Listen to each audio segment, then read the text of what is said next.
everybody, and welcome to another episode of the Going Over podcast. It's your neighborhood-friendly coach, trainer, promoter extraordinaire, Zack, primetime Reeb, covered up by the hoodie, and I'm joined alongside, as always, with my podcast partner, the 7-foot wrecking ball, Paul Isadora. Paul, welcome to the program. What fucking episode are we on now? It is 116. 116. 116. Now, this one we should have been done with this one. This one should have been wrapped up like a Magnum condom on a small dick Tuesday night or Wednesday, but you had this amazing idea that we should go live. We should do a Facebook Live. And you know what? I've never done a Facebook Live in my entire life. And clearly you've never done a Facebook Live in your entire life. And then it was, we were on top of each other. Doc Haywood call me and said, "You guys are right on top of each other." I'm like, "Oh yeah, loving that." And that's what the wrestling business is about, right? Greasing our bodies up, putting on some little leotards and getting right on top of each other.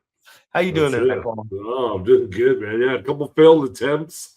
I was trying to figure it out, so I'm sure I've got like several live streams on my Facebook profile. You sent me one, right? Or was that the one where we were on top of each other? So I don't know, man. Yeah, you did.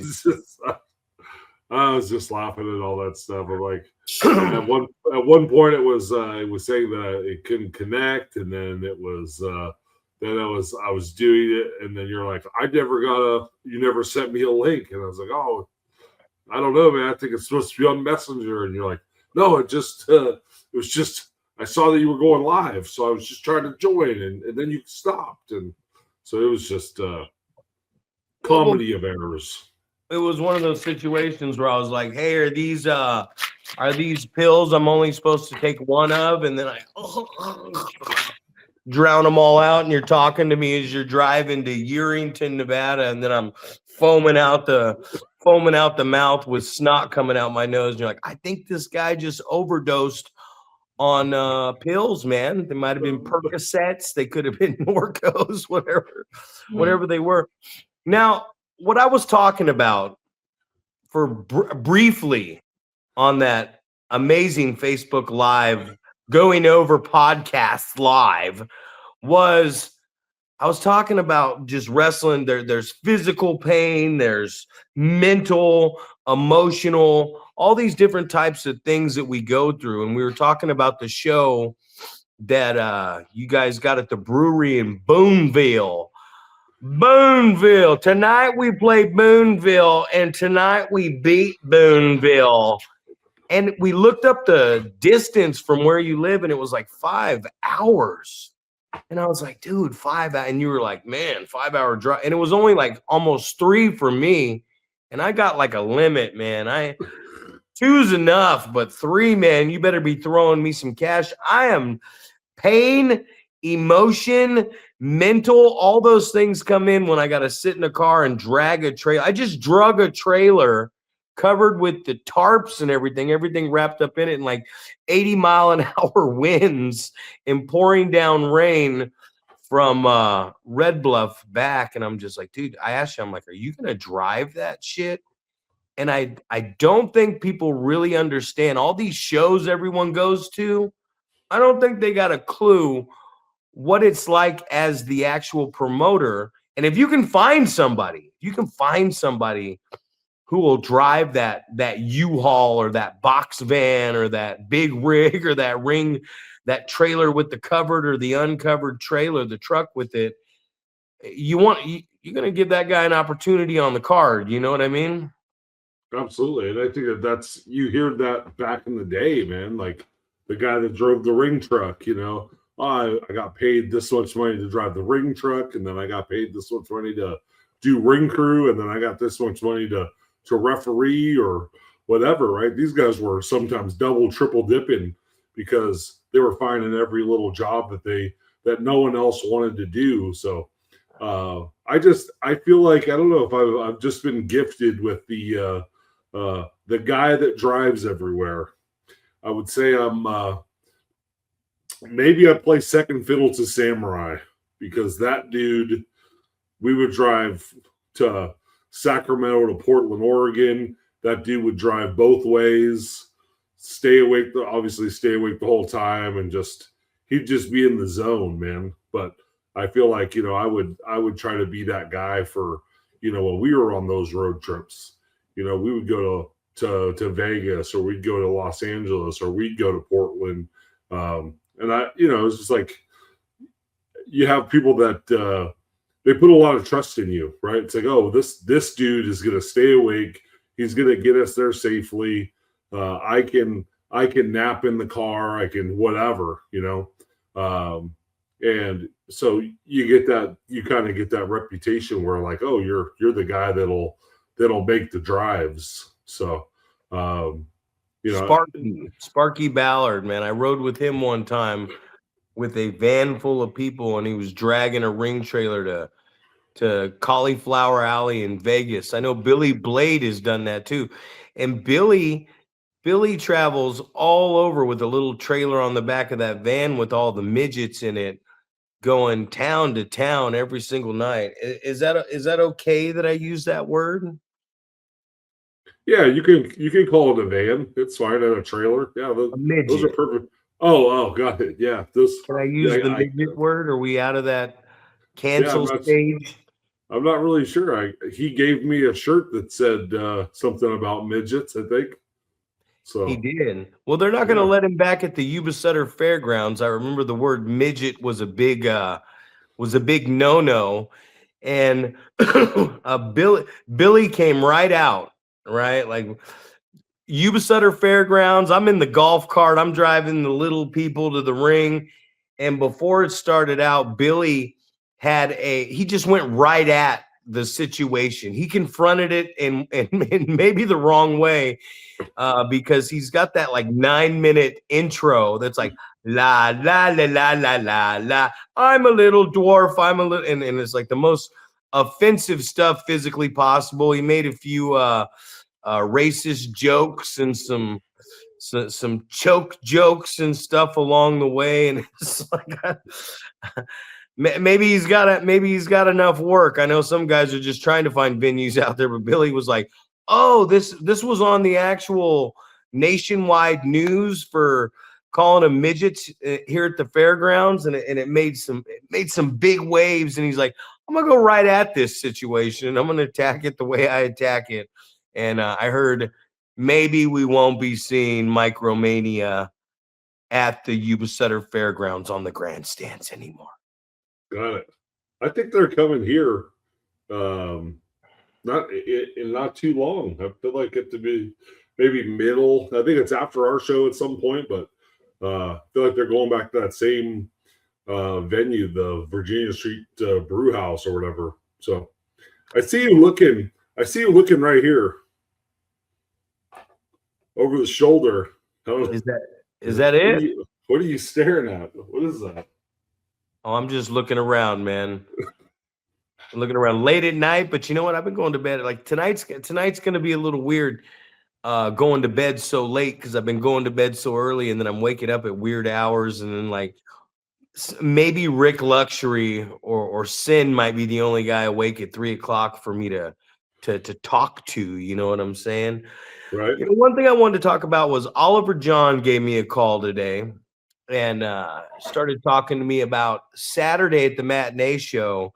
And Ugly had talked to me about what he wanted to go over, but Ollie was talking to me, and pinning to win early on, like you're trying to fucking beat somebody, and kicking out like you might lose. You know what I mean? Like, so we're talking about the end of the match, and I always talk about it when you hit that big move or too many big moves. Oh my God, the big DDT, and they sell up like this.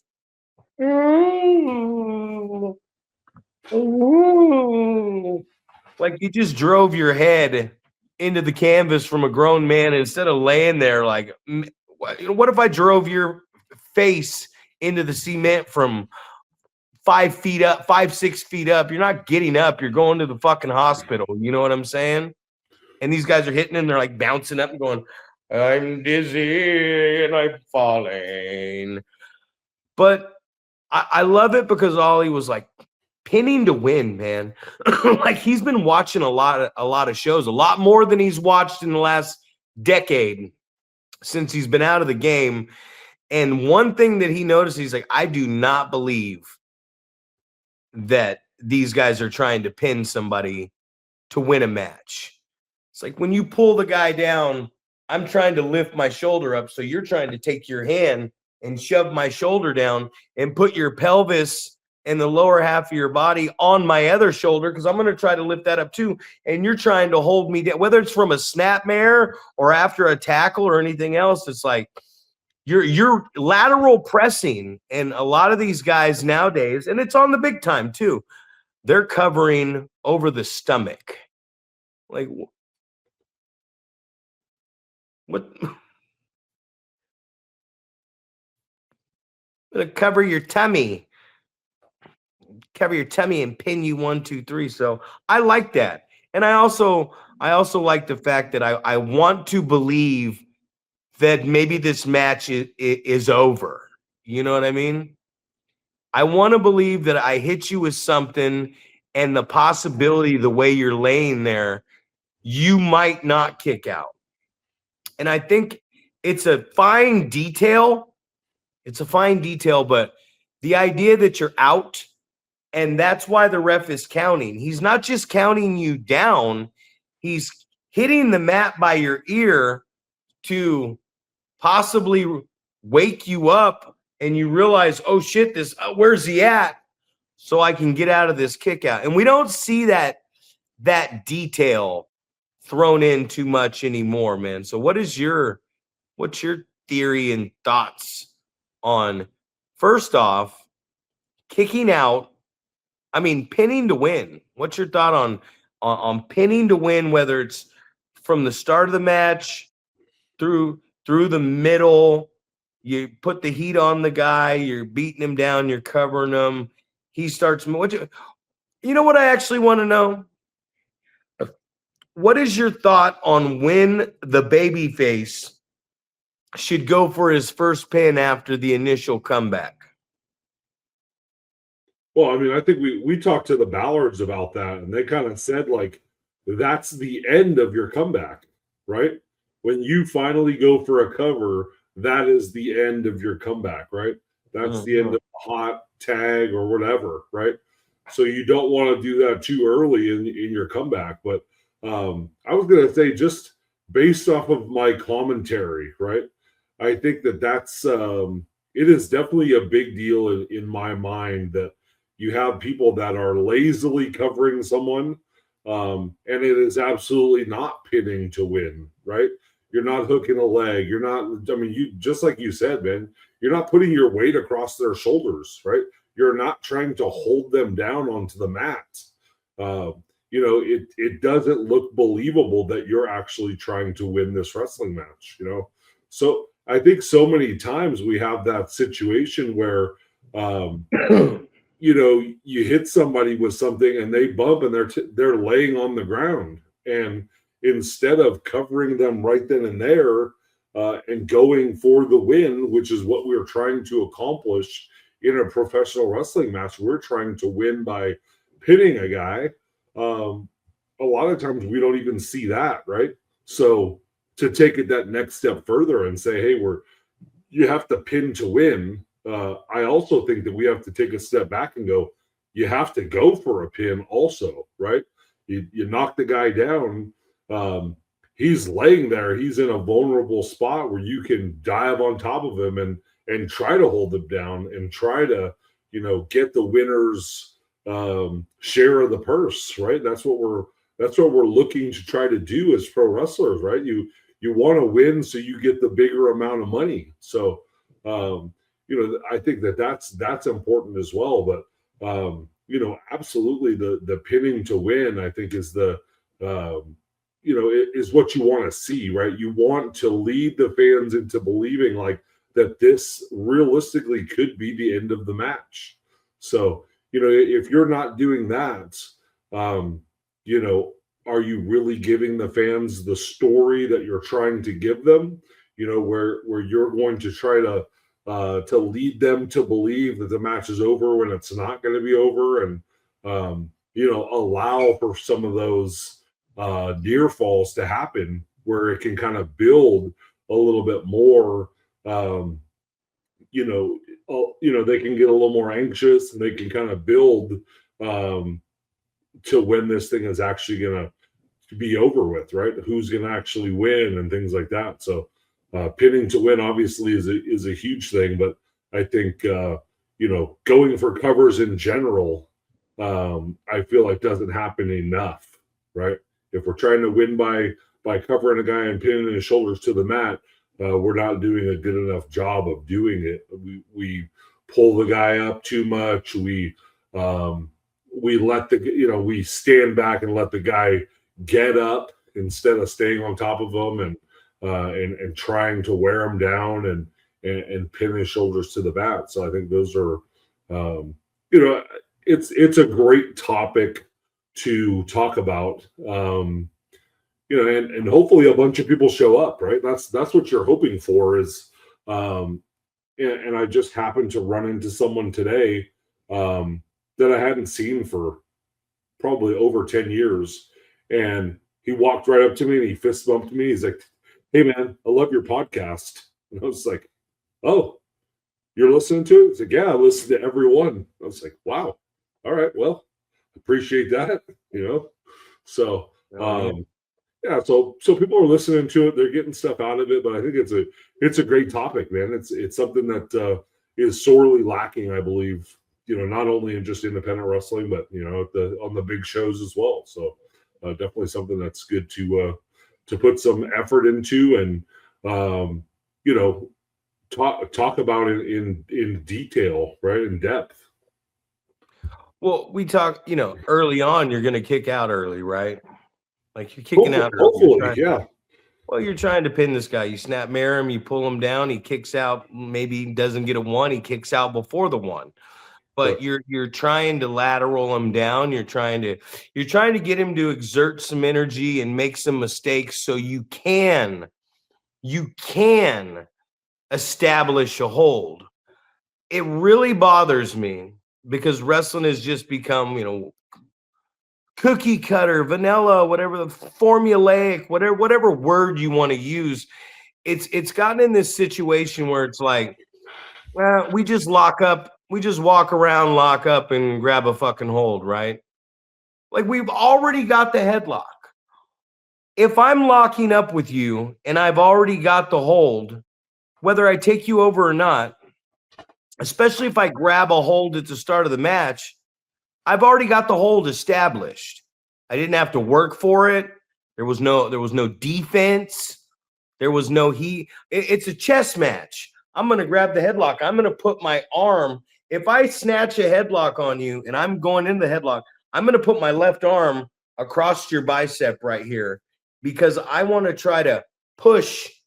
You can't squeeze my head if my arm is in there. And when you go to readjust, I can reach in and grab. There's so much stuff I can do instead of just, oh, here I am. All right, now I'm in a fucking headlock. You already got the whole. Now we got to do something.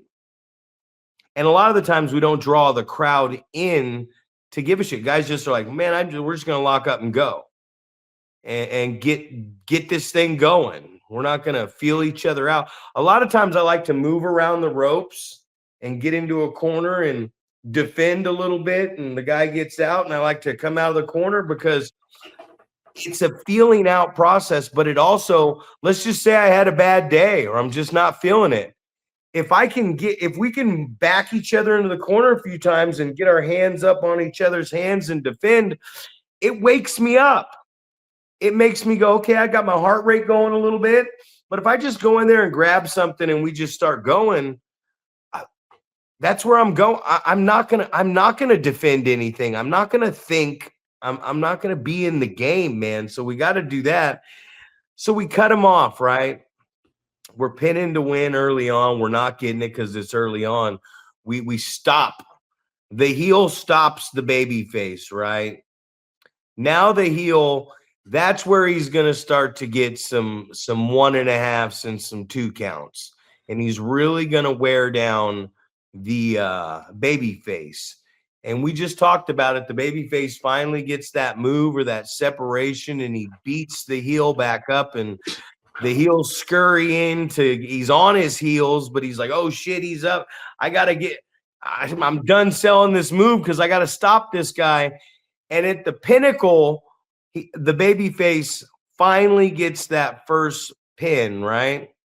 And the heel kicks out. And then we go into what we're talking about on the latter half of this is making the audience believe that we might lose at the end. And that's always the biggest thing with these finishes, man, is that I feel like the finishes are just, let's do this for a finish. And it's not, I feel like it needs to slow down, and we need to really, Stone Cold Steve Austin said it on his podcast. He said, Bret Hart made you believe 25, 30 minutes into a contest that he was hurt.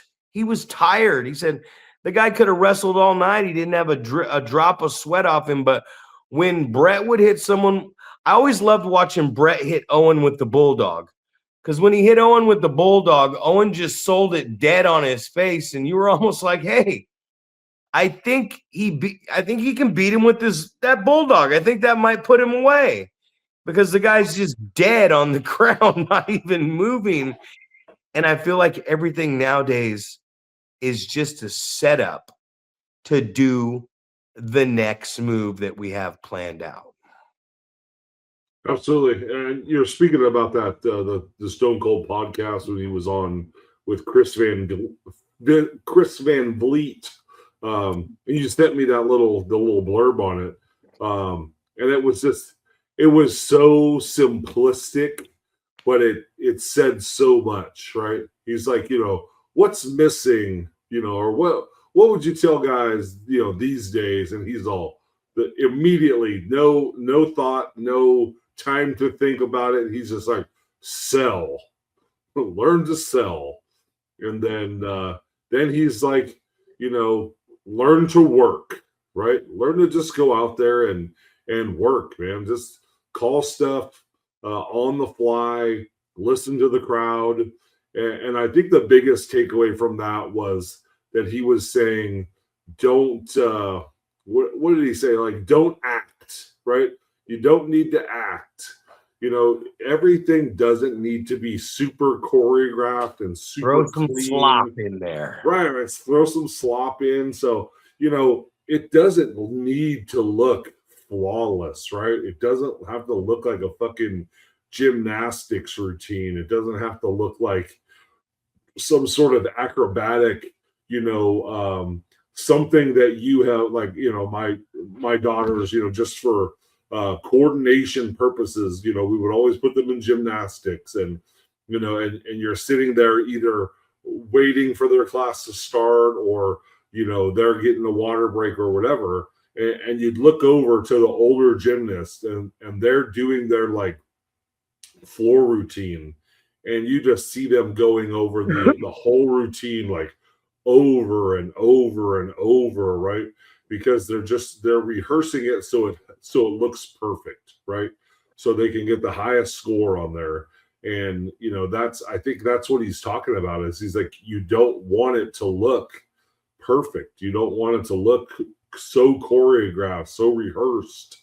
Go out there and kind of see what happens, and you're kind of alluding to that when you're talking about locking up and the struggle and trying to gain the advantage and the feeling out process. All of that stuff is, it's not going to be just real smooth and flawless, right? It's going to be a struggle, right? You're trying to take a headlock and a guy's trying to prevent you from taking a headlock and struggling to get out of that. And maybe using your momentum to put you into something different, right? To not only avoid you putting him in a hold, but using your momentum to put you into a hold or put you in a bad situation or get you off balance or things like that. And all of that stuff leads to a little bit of slop, right? Where it just looks, that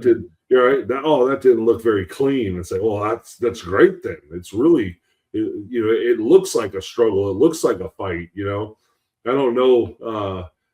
I don't think I've ever, watched a fight that, somebody wasn't stumbling around or, getting pushed off balance or whatever. It was never a guy getting hit with several just like clean flush shots, right? The other guy's moving around trying to get out of the way and things like that. So, and I think you could use that in so many different ways. We've talked in the past about you punch a guy in the head, it's probably going to hurt your hand. So you probably wouldn't do it a second time, right? And very rarely do you catch a guy square, right? You're going to hit a guy in the forehead or on top of the head or whatever. You're going to hit a hard part of the person's anatomy, and it's going to hurt your hand as a result. So you kind of change your game plan a little bit and go, hey, well, I'm not doing that again. I'm going to break my hand on this dude's head. So, but it has to be a little sloppy. Yeah. Well, I feel the biggest takeaway, and it's something I see every weekend, and here's a guy who's the biggest star, undoubtedly, for that 6 years. You know what I mean? From 97 to whatever, the biggest star in the business. Badass entrance song, badass character, revived professional wrestling. I mean, he was the biggest star. You always hear the guys talk about there was the Hogan pop. There's the Austin was a rumble. It rumbled the entire building. And just incredible, the dues, the flowers, how respectful this guy is. He could be a dick. He's like, man, Kevin Owens is amazing. He's like, me and Mick Foley, me and The Rock, me and Brett. He's putting Brett over. Just listening to this guy. They were talking about the beer. And he said, well, Sandman did it first. I got to give props. I got to give my shout out to Sandman because Sandman was drinking the beer first, and then they were just the fact that this guy gives credit where credit is due. He was talking about John Cena and he says, oh, that's John Cena. You know what I mean? Like, here's the Rattlesnake. Here's Stone Cold Steve Austin. He's like, John Cena's John Cena. I thought my mic work was incredible, but here's John Cena. And he said, they handed me a script and I didn't want to memorize it. I didn't want to do the fucking script, right? But then he's talking about how Cena, they would hand him a script and Cena would do it because that's John Cena. Because but that's what he's saying. They're saying Austin's higher up on the Mount Rushmore, and he's over here putting John Cena over. He's putting The Rock over. He's talking so kindly about Linda McMahon. He's talking about Bret Hart being the greatest wrestler of all time. And to find somebody like that who had to go through what he had to go through to get to where he was in the business, putting over so many people, it doesn't feel right? Like, it's like, this is Stone Cold. He should be like, nah, I'm Stone Cold Steve Austin. I'm the best. He even talked about how he should have ixnayed his what run with the heel thing. He knows that got annoying. He knows he should have never gone heel. I found it very interesting what he said about the John Cena heel turn. He said, yeah, maybe Cena should have gone heel in one of those back-to-backers with The Rock at WrestleMania. But he said, nah, not at that point in his career. He shouldn't have done it. Fans love him. Fans love Cena. Austin was like, I'm an anti-hero. Who's your greatest rival? Vince McMahon. Bret's the best, but Vince is my greatest rival. And he talked about that. He talked about he was the anti-hero. He never should have changed his character because his character shouldn't have changed. And he said John Cena should have, the kids love him. He should have gone out on his career with that. I heard CM Punk talking, and he was talking about Jey Uso. And he was talking about how everyone's like on the internet, Jey Uso's the worst. But he's also talking about how him, Cena, and Jey Uso are fighting to see who's going to sell the most merchandise. And the same people who are probably talking shit about Jey Uso and joining that internet negativity have probably done a few yeets in their day, right? And I remember John Cena talking one time about the Dave Meltzer 5-star ratings. So many people are chasing that 5-star rating. And then you go, well, did the fans enjoy what we did tonight? Because if the fans enjoyed what we did tonight, I don't give a fuck if Meltzer rated it 1 star. You know what I mean? I don't care if he pulled his dick out of his pants 0 times or 100 times and prematurely ejaculated before he wrote in his star ratings into that book. And as a matter of fact, before I turn this back over, because I'm on a good one right now, I watched Dynamite last night, and I saw some of the stupidest promos in front of the camera that I've ever seen in my entire life. Totally non-believable. I'm watching it and I'm like covering my face, like I can't believe they're letting these people talk on a streaming service on HBO Max. For Christ's sakes, TBS and TNT. I heard the hillbilly guy who's the champion from Sandy Fork, one of the Bledsoes, or what's their last names? The Bradys? Damn it. Briscoes. Yeah. Briscoe. And he was talking, and I was just like, holy shit, man, someone has to stop this guy, right?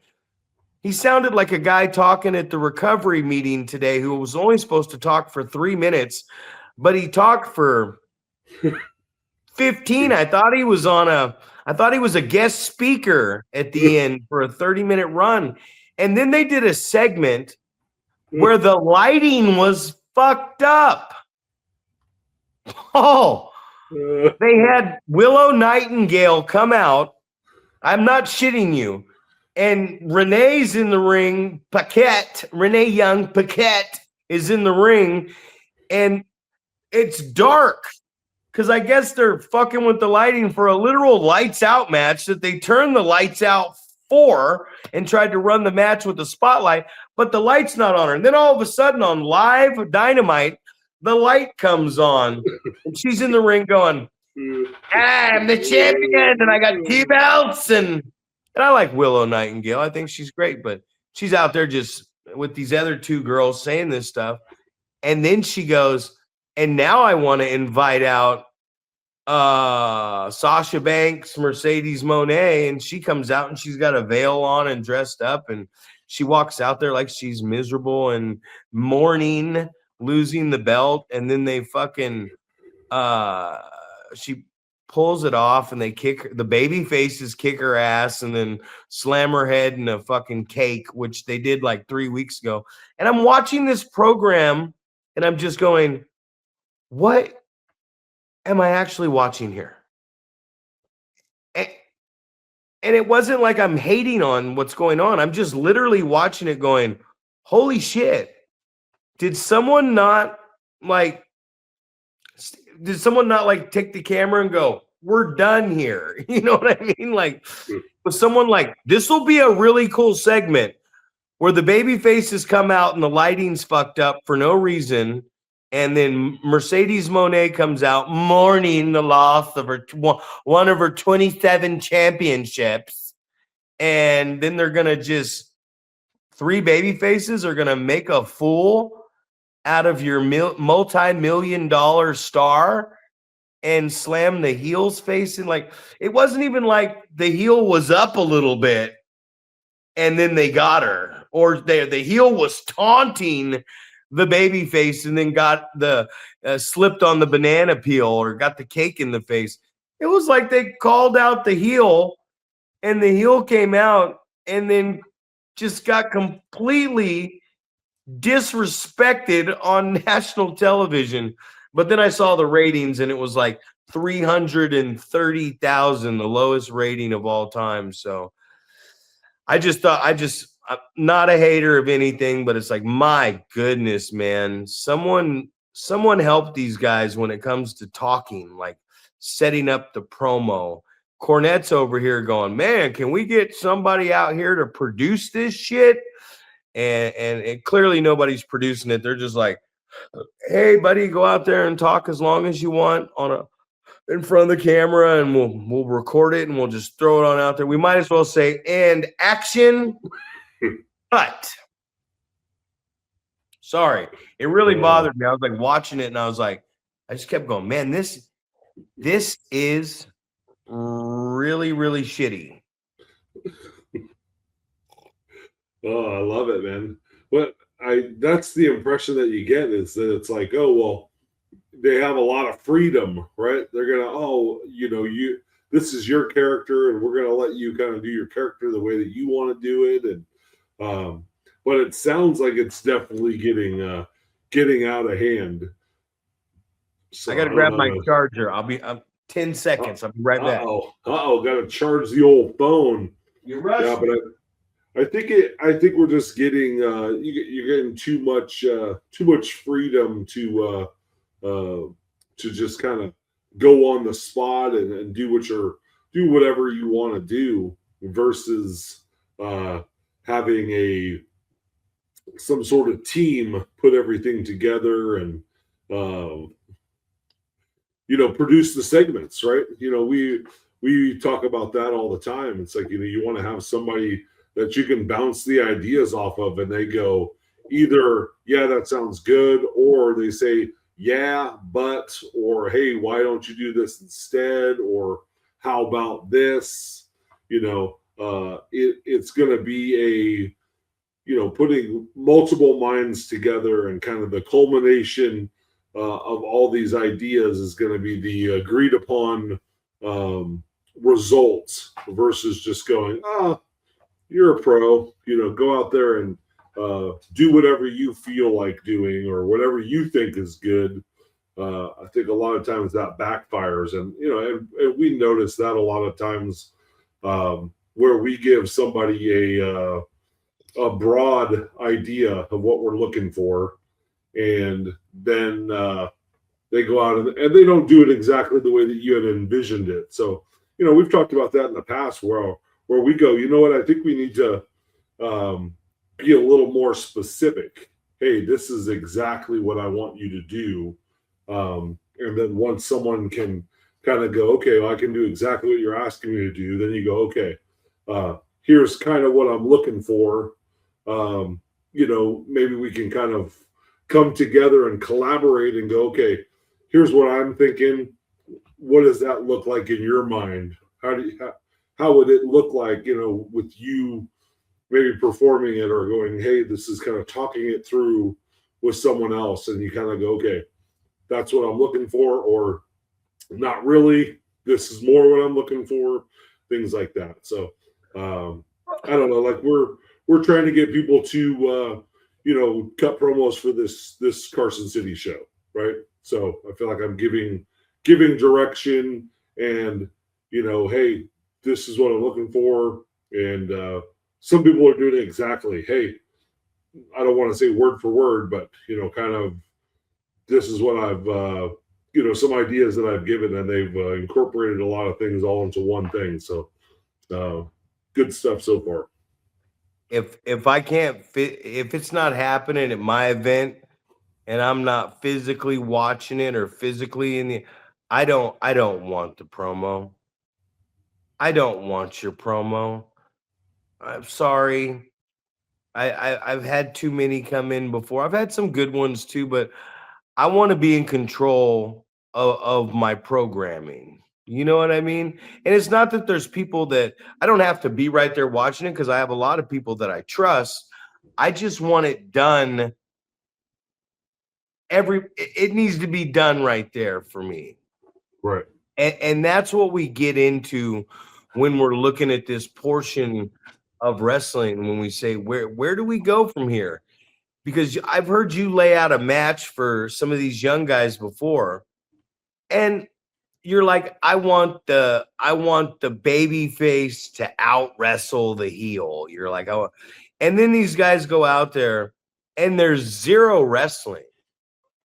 And I've heard you tell them before, like, okay, well, it's two baby faces, so I want you guys to wrestle each other. And then the baby face that gets the better out wrestles the heel or the other baby face. That's when I want that baby face who actually got out wrestled to get a little gritty and more physical with the other one. And then they go out there and they just get physical with each other. And they completely miss the purpose. Like that, it's not about choreographing it. It's about knowing what story you're trying to tell. And I think back to slapping myself, think. So the problem becomes this. Everyone, and we say formulaic. Everybody goes, shine, cut off, heat, hope, come back, falsy, go home. The go home's in the comeback. So saying go home after all that shit is wrong. But what story are you trying to tell? So you're telling two baby faces, because I've been here watching you tell them this, and it was you were spot on. But you're like, all right, you guys right now are two baby faces. I want you guys to wrestle, and then whoever the crowd is behind more, I want that guy to get the better of the wrestling, and then I want this guy to cut him down and get more physical. And basically not become the heel, but be the aggressor of the match. So you're basically telling these guys to have a 50-50 wrestling at the start. Listen to the crowd. Whoever's getting over the most, like they like the most, that's who's going to get the better of that 50-50 wrestling. So they're going to actually get 60-40 of the wrestling. And then you finally hit him with that closed fist or do something so you're in control. Now give him some heat. And then you're going to obviously fight back, but you put the heat on him. So it's a 60-40 wrestling exchange where the other babyface gets more aggressive, and now he puts on the heat, and then we go home. That's not that you can't use the formulaic style of professional wrestling in that story when you're trying to tell it. It's a simple story. Wrestle, you end up getting more aggressive and taking over the match. He comes back, gets a comeback, go home to whatever the fucking finish is, right? Like whatever you're going to finish this thing off with, however you're going to end it from the comeback. And guys will go out there and they're like, I'm going to get out wrestle you, and then you cut me off, and then we're going to have these hope spots. And it's like, well, now you're doing the heel baby formula when the promoter has asked you guys to be two baby faces until one gets out wrestled and finally gets more aggressive. So you're laying these things out, not choreographing. You're not going lock up, headlock, take over, roll him up, now grab a head scissor, and then you're like, whoa, you want me to remember all that shit? I don't need to remember it, because when he goes for the head scissor, I'll just fucking block it. You know what I mean? Or I'll let him have it. But I've heard you just lay stuff out for guys, and then they go out to the ring and they should not be out there calling themselves a professional if they can't get through a simple task in the story that you're asking them. And you probably remember that exact, because I've heard you say it to like 5 people and we've never gotten none of them to do it. You've never got what you've wanted out of that exact same scenario that I've heard you say 5 fucking times now. Well, that's what I'm talking about with, maybe it needs to be more clear, because it's you and I are similar mindset. We're thinking about, like, as you're explaining what you're explaining right now, everything makes sense to me. I can envision exactly how the whole scenario goes down. But I think maybe sometimes when we're saying that to people, we think they have the same understanding that we have of what we're asking them to do.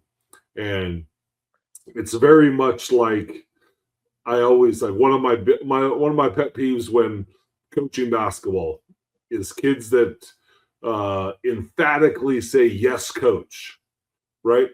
Because it's like, I appreciate that. It's a sign of respect. It's in theory, it's an I understand what you're asking of me, right?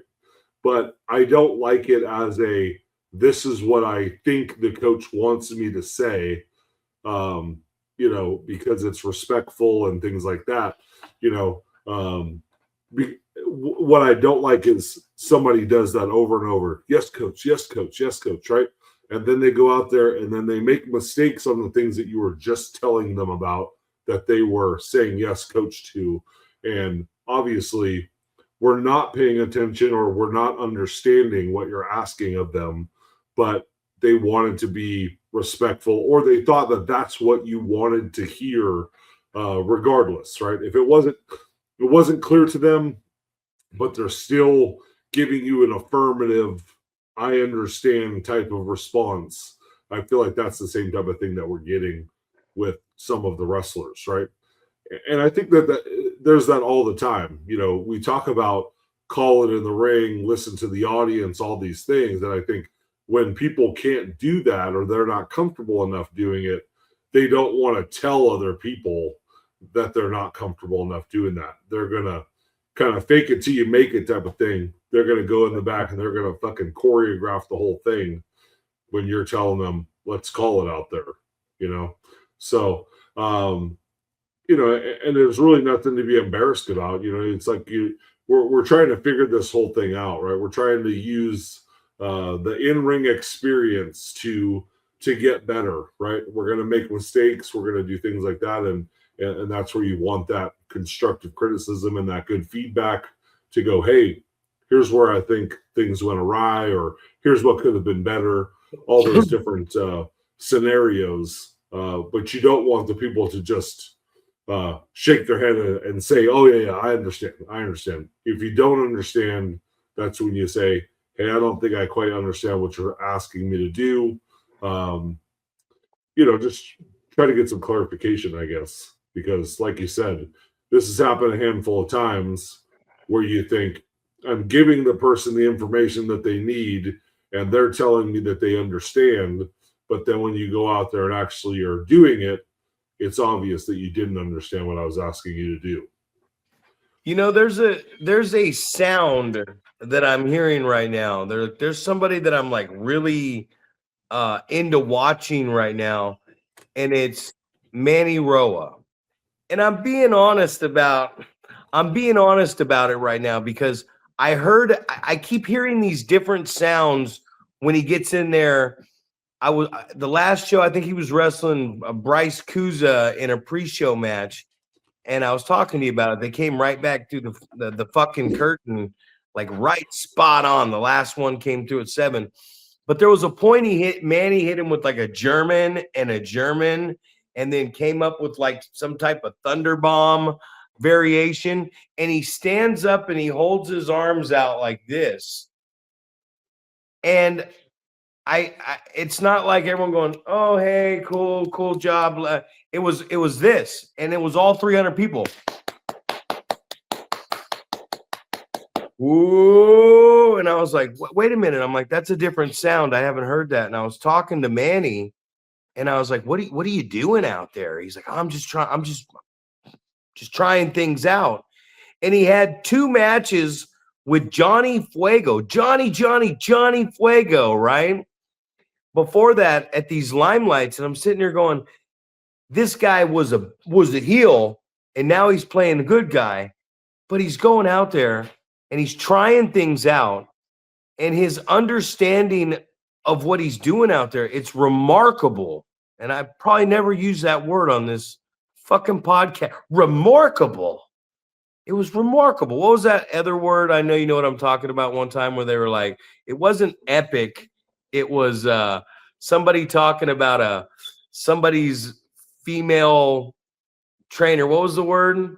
Oh, I'm trying to think what it was. Devout. I don't know, man. So it meant something incredible. It'll come to me. Yeah, I've never seen the person wrestle in my life, or didn't even know they were training, and it was a word like epic. But what he's doing out there, what he's really fucking doing, stellar was the word. Like stellar.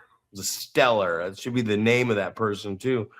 But what he's doing out there is so impressive right now. Like he's on a different plane of where his mind's at and out there live. You know what I mean?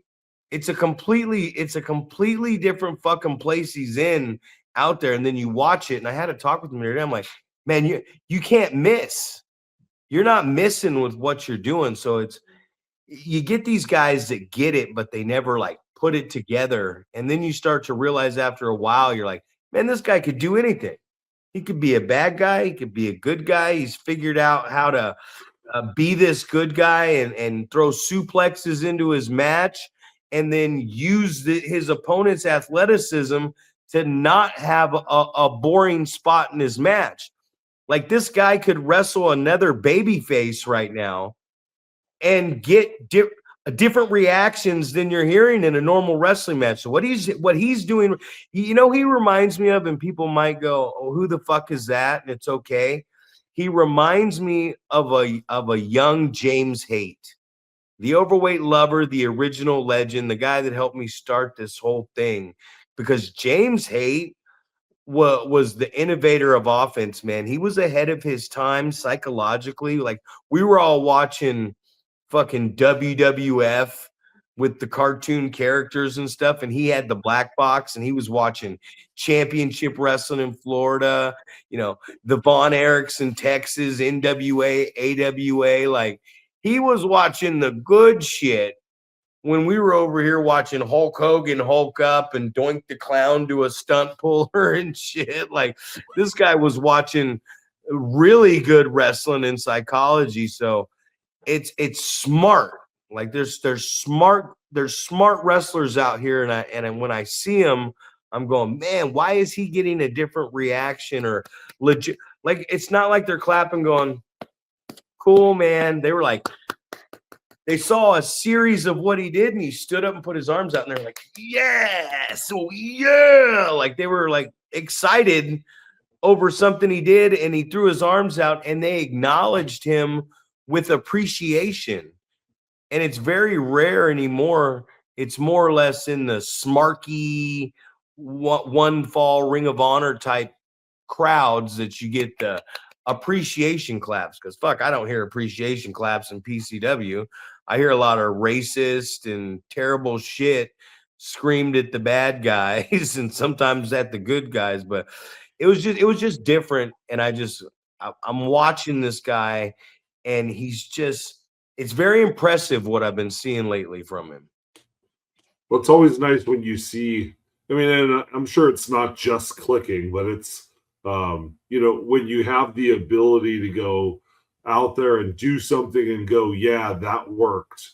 Or you go out there and you do something and go, you know what, I'm not doing that again. And where you start getting a really good feel for the things that are going to be entertaining to the fans and get them engaged into the match. So it's always good. Like obviously we've talked about it in the past about like at what point in your wrestling career do you start to get it? Does it start to become easy?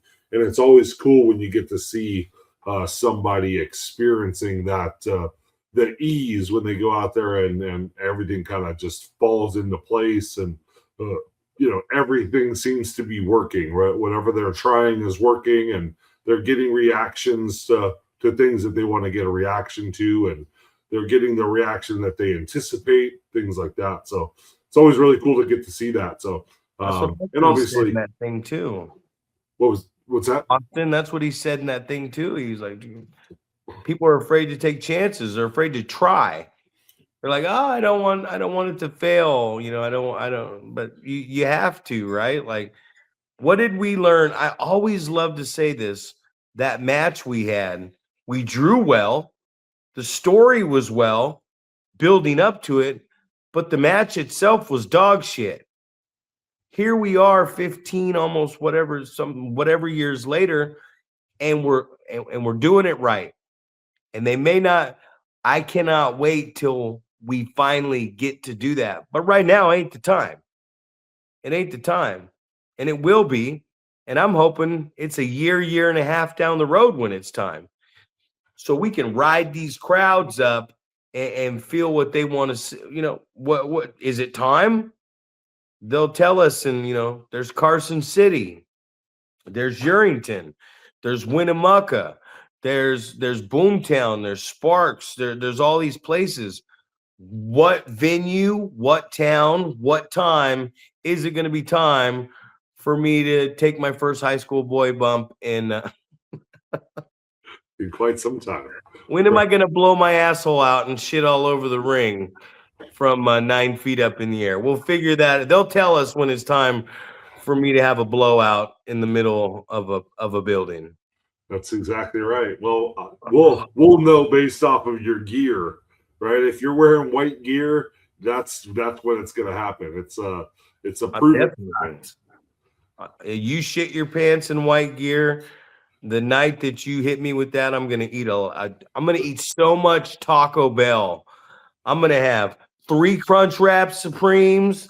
I'm gonna have 2 Mexican pizzas, and then I'm just gonna drink a vat of grease. And then when you hit me with that choke slam, I'm gonna have fresh white gear on, and it's just gonna have this big, just blown out ketchup shit stain right where my butthole is. Oh yeah. You're gonna go to that the Mexican food place that we went to where only a few people were able to handle the hot sauce. Oh, the hot sauce. And you got the big burrito that you couldn't stop eating. Yeah, but you know what? I'm gonna start telling where everyone goes, knock the shit out of that person. My new one's gonna be knock the dick out of his ass. That's going to be my new one. I tell people, why don't you just go ahead and just knock the dick out of that dude's ass? Not knock your dick in the dirt, but knock the dick out of that dude's ass. That's my new one. I'm going to start telling people that in the locker room as I'm talking to them about something, just to see their reaction. I'm like, so I want you to boom, boom, boom, boom, boom, boom, boom, boom, and really get aggressive and just knock the dick out of his ass. And they're going to be like, what the fuck did he just tell me to do? That's good, man. It's always cool to try to get some sort of lingo over where people think that it's a new saying and then they start using it also. Well, I did it to, I forgot who I did it to, but I was joking around, but I was like, all right, I was like, tackle, drop down, suck my dick. And they were like, what? And I was like, yeah, tackle, drop down, suck my dick. And they go, did you tell me to suck your dick? And I was like, you didn't hear the tackle drop down? You know what I mean? Like, I don't know if we can work together, man. I just called a tackle drop down, and all you heard was suck my dick. What was the other thing that you said? Someone took you too seriously. Oh yeah. Oh, Johnny Fuego's the veteran here. Oh, Kid Carson, man. He's like, well, I thought you really meant that he has been doing it longer, but I didn't mean listen to him. Can't listen to a guy that don't talk. We're nearing the end, Paul. This one was late. Hopefully the Buckster gets it up. Got a lot going on. Carson City coming up. Be at the Ugly Dojo matinee show on Saturday, bright and early for a noon show. For Zach Primetime Reeb and the 7-foot Wrecking Ball, Paul Isadora. Fucking going over.